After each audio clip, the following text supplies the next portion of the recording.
جی قدرمنو کتونکو د پروګرام په دې برخه کې دا وخت زه د کوزدر چکدرې فیشنګ هټ چې ډیر زیات مشهور ځای دی په دریای سوات په کناره باندې چې کوم آباد دی هغه د کوم د سوات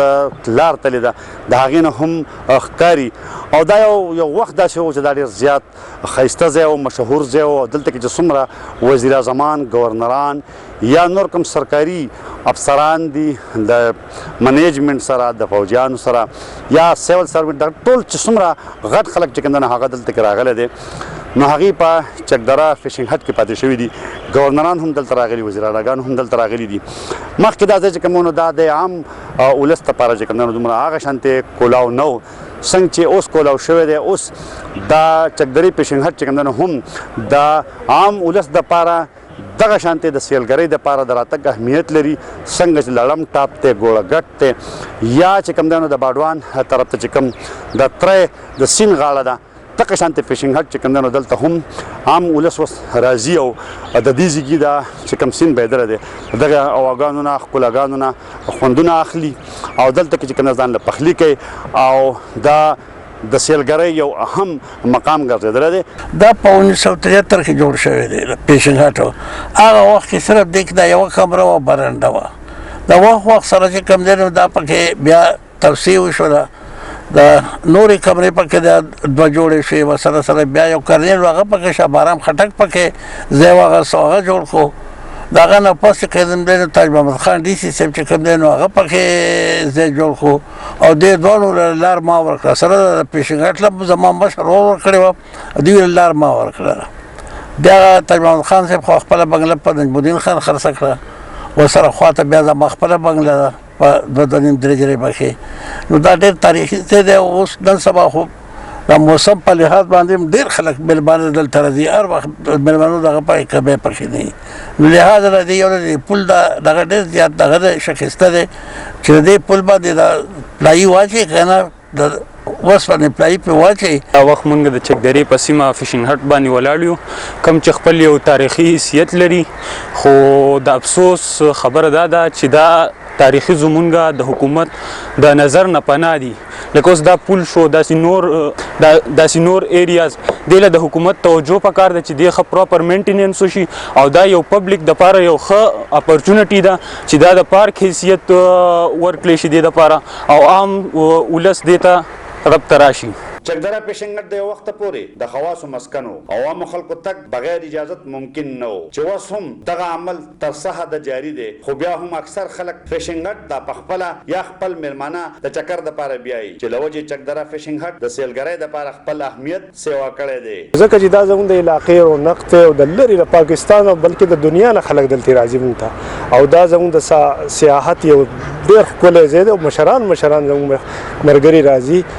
هر ځای ته چیزونو دا هغو به د دې بیا دغه کوي چې یاره موږ داسې ښایسته ځای ته ځلي وو روډونه یې ښکلي وو پلونه و زموږ کلي ته راغلي وو جي نو هغه خو د ښار شکارپور اوسېدونکي خو چې زموږ روډ یې ولیدو نو انتهایي خوښ وو یاره ستاسو کلی دی او دونه ښکلی روډ دی نو زما زړه هم خوشحاله شو زموږ د خلکو سره میلاو شو هر چا دعا سلام نو انشاءالله زما دا یو بل د دریاب په باره کې دا عرض دی دا اوبه چې دی اسرار صاحب دا به مخکې ته د پل سر د دې زموږ د پکنیک پوینټ ته نږدې راتلې نو که په دې کې زنانه به وي داسې ضعیفانې به وي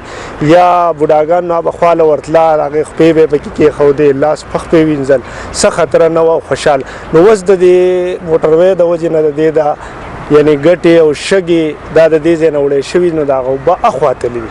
نو یو دام درخواست دی که دا ځای واپس زموږ د اوبه په دې خپل رخ شي نو انشاءالله زموږ د دې پکنیک پوائنٹ زموږ د دې ښایسته ځای رونق په بیا بحال شي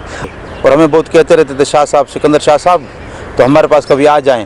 ہم وہاں سے پروگرام بنا کر یہاں آئے تو بولا کہ یہ دریائے سوات ہے ہمارے پاس بہت اچھی پوائنٹ ہے گھومنے کے لیے تو آپ کو وہاں لے کے چلتے ہیں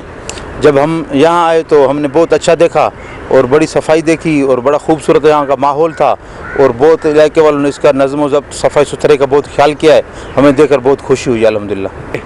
الحمدللہ یہ ماحول دیکھ کر ہم کو بھی بہت خوشی ہوئی سوات جو نہر تھا हमारे देखकर या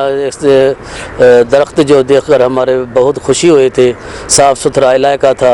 हमारे दिल बहुत खुश है। सिंध से आए हैं भाई, बहुत खुश है यहाँ। ये जबल देखा, पानी देखा, माहौल बहुत अच्छा है अल्हम्दुलिल्लाह। چې څومره چکدره فشنګ هټ د سیلګرۍ د پاره خپل اهمیت سیوا کړي نو دومره دغلته تک د پاره اسبن خور باندې جوړ رسوپل ورځ په ورځ تک د پاره خطرناک کیږي د فشنګ هټ رسوپل تختې ماتې شوی دي ځای په ځای لوی غارونه لري چې پیدل تک کونکو او گاډو د پاره خطرناک شکل اختیار کړی دی د پل غاړو ته حفاظتي جنگله هم خراب شوی ده پکنیک اولنې پوینټ کوم د پیشنټ او د دې ځای چې کوم اعلی حکام نه غدل ته میټینګونه جرګول راځي او کله دې ځای د پل خبرو کوم دا انتهایی خسته حال لپاره مخکې چې کوم نن لرګي کټ شو د هغه پیسې هم غبن شو ورکه شو بیا چې کوم د وزل دي د